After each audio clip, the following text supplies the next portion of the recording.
we'll snuggle up next to each other. So we're here live at Botchy-Botchy at the Cryptokyo event. Let's start off by just saying who you are, what your art's about, and what your kind of how you got into art in the first place. Thank you first for inviting me, Sasha and Mimi. My name is Botchy-Botchy. I've been full-time artist for the past 3 years. My background is, first of all, I was in drawing and oil painting, and for the past 3 years I've been mostly doing ink and digital drawings and animation. My art is very often erotic, about social problems and about drugs. I would say that's the three main topics of my work. And when did you decide to become an artist? What changed that? So I'm 40. I'm going to be 49 soon, and I was 46 when I decided to become full-time artist. I was a salaryman in Japan for 15 years or so, and I didn't want to die as a salaryman, so I wanted to do something really interesting out of my life and something that I could be proud of somehow. So I decided to switch to be a full-time artist, which I really do not regret and I really enjoy as an activity. So you've been in Japan for almost 20 years, you said? 17 years. 17 yeah, years. yeah. So when you create your artwork, I noticed there's little features that kind of repeat, and there's these little bits. Are they related to frustration with the Japanese culture, or are they related to frustrations? What is the kind of motifs that we see repeated in your work? Outside the sexual Right. So there's often a main character which is called Bucho. Bucho in Japanese is like a manager. And it's not frustration, it's just observations of what the corporate world looked to me during my career. So in my drawings I put out the feeling, what I saw during my career in the corporate world. So there's a lot of irony in it, and a lot of nonsense and absurd, because I think a lot of what's happening in the corporate world is absurd in many ways. So that's what's reflected in my works. And is there anything in particular that's absurd? So for instance, the work that you have on the screen, you have kind of the ghosts farting in the faces. So that's Carlos Ghosn Adventures in Japan, which finished quite badly in jail, and so this is very ironical piece. It's not about criticizing Japan or criticizing Ghosn. I think it's just very factual. He got trapped in the system, in the Japanese system, and even though he was there for a very long time, he was at the end he was ousted. I mean, he get out himself. He escaped from it, but that's it's how could I describe this? It's a collision between contemporary capitalism and tradition in Japan. So that's why I used Ghosn, Carlos Ghosn, and the yokai, the Japanese legendary creatures like ghosts and stuff. Yes. And as someone who's been in Japan for this length of time, would you say that, obviously you lived in France for a long time too, that's where you're from. What would you say that you became an artist? Why did that happen exactly? Was that about burnout, or was that, because you do have work called Burnout in... Actually, I was, even though I was a salaryman, I was always been creative, like creating music. I was a musician, also like amateur musician, and I was always also drawing, and so I was always creative, but I never had the self-confidence to do that 100% of the time. And what made me transition is that I had saved enough money to be able to, for some time, to just concentrate on something which is not making money, but I really enjoy, and that's when I reached that point that I decided to quit the corporate world and see how I could go on with the artistic activities. And are you exclusively, when you create artwork, are you exclusively creating it for your own pleasure, or do you do stuff based on commission? And yeah, I do have commissions. That's the way I make a living mostly. So I do CD jackets, packaging. I paint. I do murals for live house or bars. I do T-shirts for shops or bars also. I also do music, so I also create music for documentaries or short movies. I create also my own music for the animations. I also did animation for music videos for it just came out this week for a girls band, Japanese girls band. So I try to be as diverse as I can be in terms of creativity, but for sure I take commissions, yes. So what girls band is it? It's called in Japanese. It's called Bando Hajimemashita with a question mark, and they are still high school girls. There are 3 girls doing pop rock, and they just started. That was the video I made is for their debut song, which is an original song, which the lyrics have been composed by. The lyricist who was working for Janis, which is a big music organization in Japan with bands like SMAP and Kinky Kids, and so it's working with those people actually.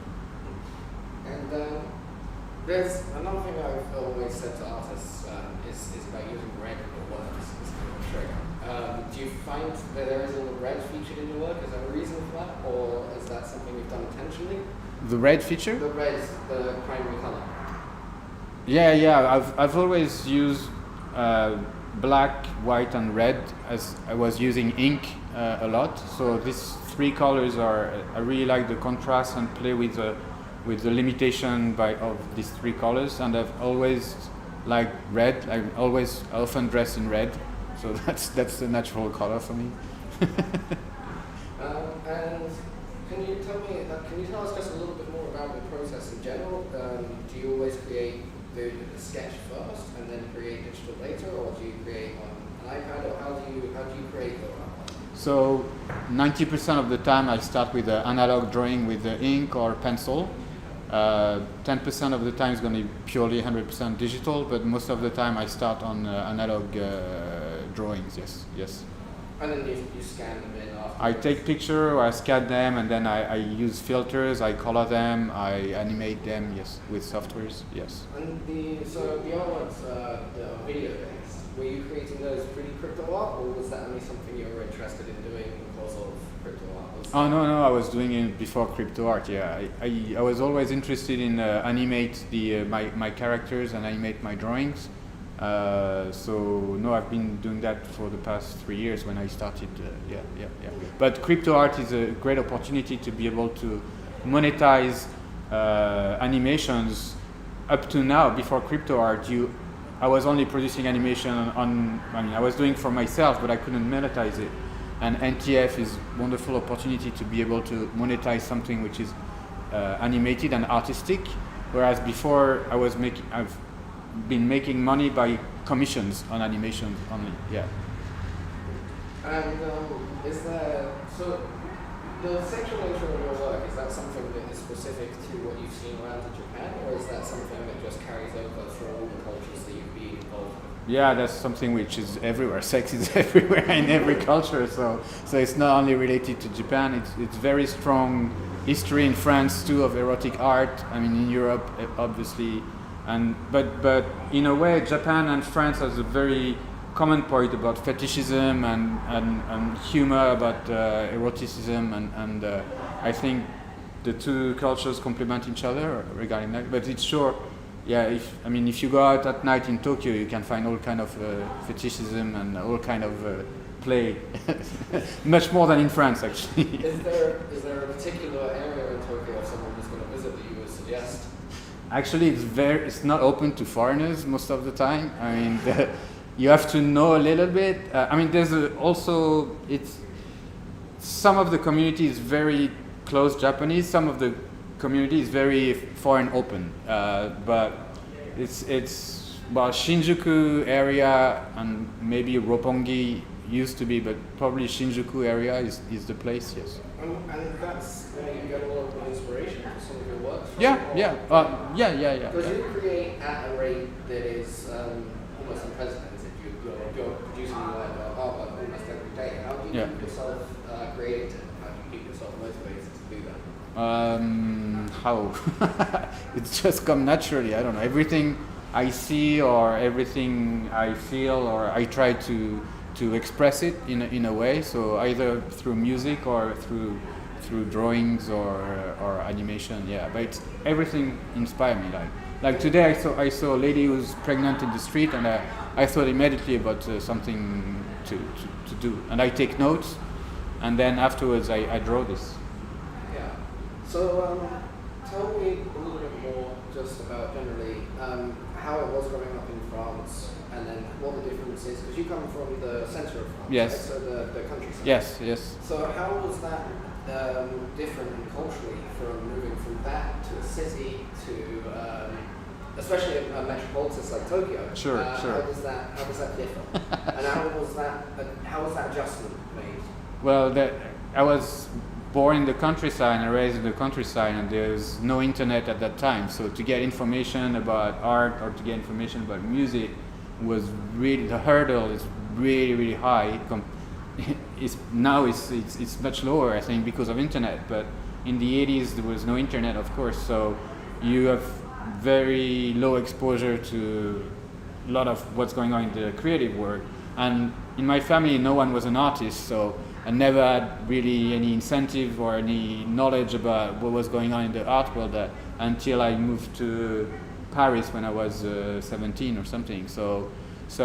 But I before coming to Tokyo, I was living in Paris, in Chicago, in Amsterdam, so I got exposure to the metropolitan cities from that on. That's a totally different experience, but I don't think I'd go back to the countryside very soon, actually. I had a similar background. I think I could go back there. So how would you say that someone who is in a similar position to you, who was in a corporate world and wants to get out of the corporate world into something more creative and something that they actually want to do, what would you suggest to them as a way of doing so?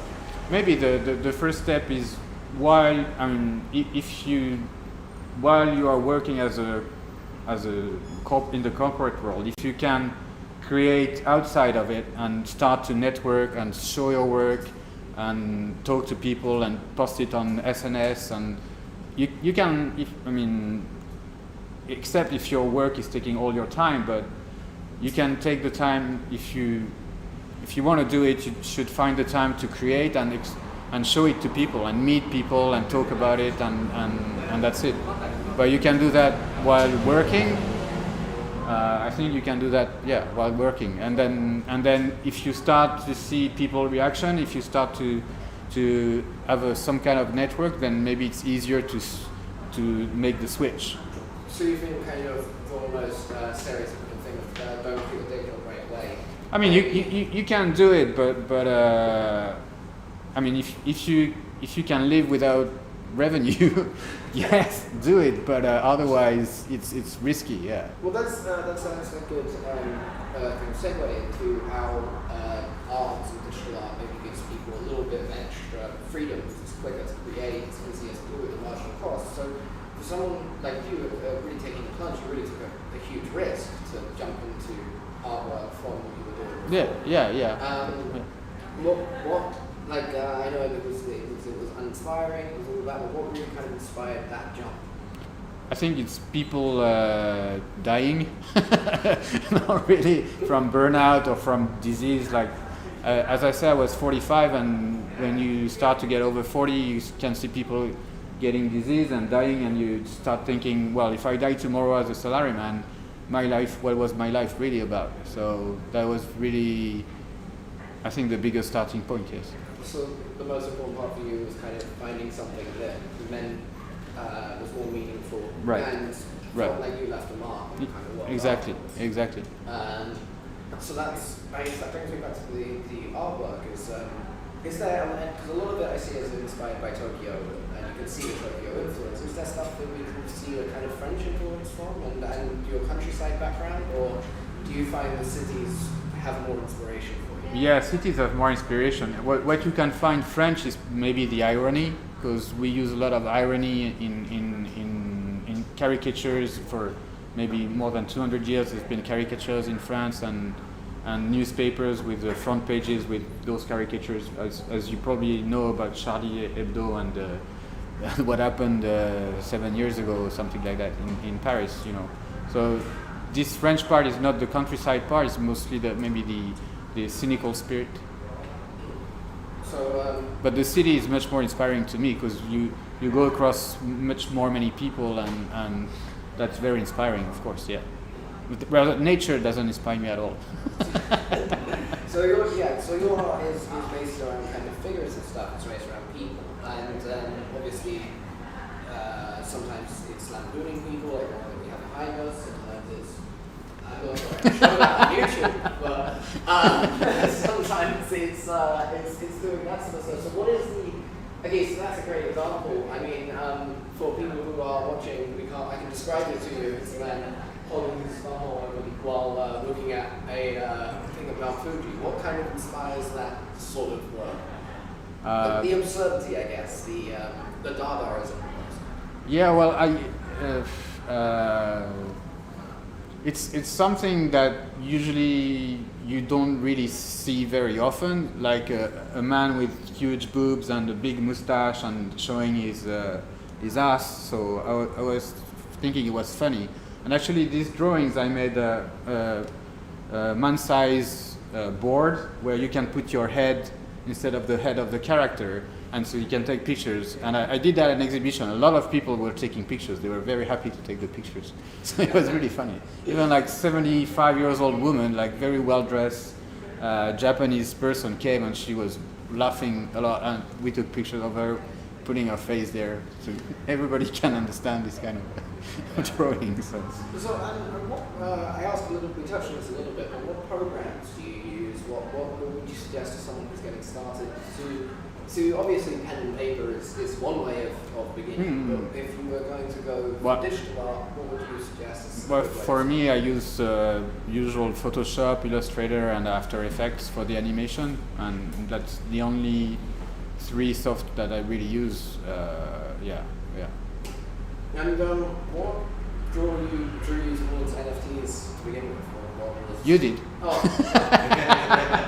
But I mean, was it the idea, or was it the concept, or was it the fact that we went out and moved together? No. I mean, I want to show my work to as many people as I can. So that's one more platform where I can show my work to people. So that's one thing. And then what I found really interesting also is that when you resell the work, you get a commission on it, and so that's really a new concept in art, or actually in any other business, to have a second-hand thing coming back to the artist. I think that's a wonderful concept. So that's what really, yeah. But the point was promoting my work more and more to more people. So that was something which has always interested me. So. And you obviously joined art kind of midway through your life. You decided that you wanted to do that. But if someone was young, starting out with not much capital, not much of a background, what would you say is their advice, or what would your advice be to them to begin their art career? Would you say to them they need to kind of build a base first, or would you say to jump? Well, first they need to produce. First, just every single day, if you can, just produce, and when you have sufficient amount of stuff that you're happy about, then show it to as many people as you can, and maybe, I don't know, I mean, if you're in a big city, go and drink with people and meet people and show your work and see how people respond to it, and get either self-confident with it, or I don't know. Yeah. So if you don't have confidence in your art, you think that you should not. No. Do it. Whatever. Just produce whatever. Yeah. And be happy with the kind of the result of what it is. I mean, that's up to your own personality to be happy or not. Some people would never be happy about what they produce, but just produce something which satisfy you, and yeah, maybe you don't need to care too much about other people's advice, just as long as you produce, I think, I don't know. That's a good point. So how many works would you say, because like I said earlier on, you almost seem to produce new work every single day. How many works do you produce in a day or in a week, or how often do you practice? Every day, so I draw every day. It's between 1 and sometimes I can do 30 stuff in one day. In 3 years, I think I have 1,600 works, so so that's what I have. So that's 5. How do you find space for it? Oh, it's on paper, or digital, so it doesn't take space. I very rarely use canvas, so paper doesn't take space. Yeah. So before we open up to questions from the audience, is there anything else that you would like to add, or anything else that you would like to kind of say in regards to NFTs? Obviously, you have T-shirts for sale, you have physical art for sale. There's a huge amount of your work here, and I think you've sold some work, which is fantastic. But yeah, is there anything else that you'd like to add?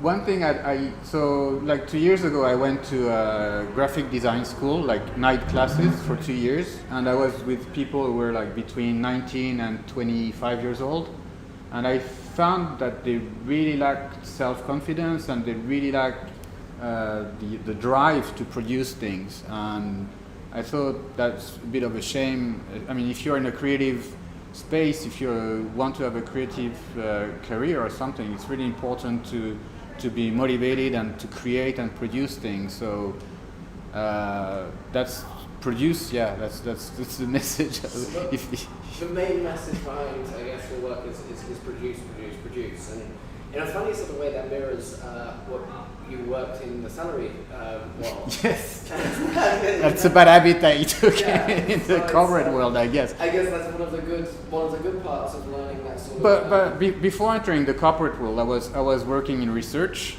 so that was the same thing. So I don't think it's related to the environment in which I am. I've always been producing stuff, so I don't think it's totally related to the corporate world, actually. Oh, good. So does anyone have any questions for Botchy? I love your work, and you have a very distinct style. I'm wondering if you're going to put out a manga. That's my kind of dream, or I always have this idea in the back of my mind to do a bande dessinée, or not. If it would be a manga, it would not be in the traditional Japanese style. But I love Möbius and those kind of stuff. So, but I haven't found yet the scenario that I really want to work on. I'm thinking almost every day about scenarios and themes, but I haven't reached the point yet. But yeah, thank you for asking. That is interesting as well, because you have a lot of original characters, so they could come together to form something very interesting. I've noticed there's this little man. Yeah.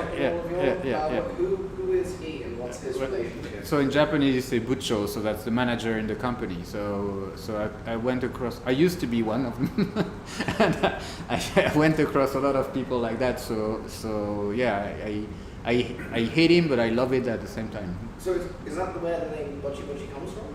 Oh, no. So what is the name? That's actually what I probably should ask to begin with. What is the name Botchy-Botchy, and so what is that? Botchy-Botchy is a Japanese expression, and so in Japan you've got Kanto area, which is around Tokyo area, and you've got Kansai area, which is west around Osaka and Kobe.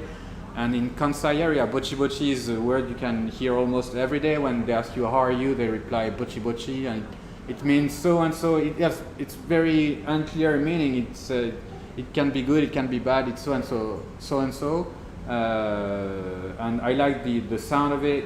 And Botchy in English means like something which is a bit defectuous or is not working very well. Yeah. And Botchy in Japanese also means symmetry. So it's got a lot of meanings in it. So, but I like the sound of it. Is there anywhere that people should, more questions, but is there a place that people follow you? People can find you On online? Instagram, Twitter, Facebook. That's about it. Yes. Seriously. And my website.